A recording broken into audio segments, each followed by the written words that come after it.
白天好像不咳就能早上和晚上有点咳。吃一次有效果。我感觉有效果，所以就咳倒是不咳了。这是流鼻涕。这个小孩子在医院里面被诊断为支原体感染，然后吃了一段时间阿奇，然后他一吃阿奇就会好一点，但是会拉肚子，一停的话他又开始咳嗽，导致小朋友咳嗽反反复复不断根，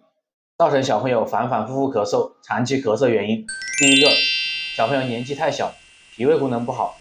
所以气血生化不足，小朋友抵抗力就会偏差，一吃寒凉的药就不耐受，就会拉肚子。吃阿奇的话，对于这么小的小朋友会损伤他的脾胃。第二点，因为小朋友抵抗力比较差，又正逢夏季，小朋友容易吹空调，小孩子容易受寒，导致咳嗽不断根，然后风一吹他又会咳嗽。从中医的角度来说，要抓住病根病机去对症用药。这个小朋友是肺里面有沉寒，脾胃比较虚弱，所以治疗起来我们要用温药把寒气排出来，同时要用健脾胃的药把脾胃巩固好，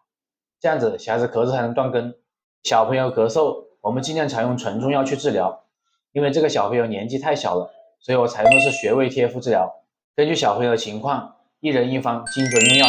选用特定的穴位，精准止咳，后续的话调理脾胃就好了，把脾胃功能恢复，小孩子咳嗽自然而然就断根。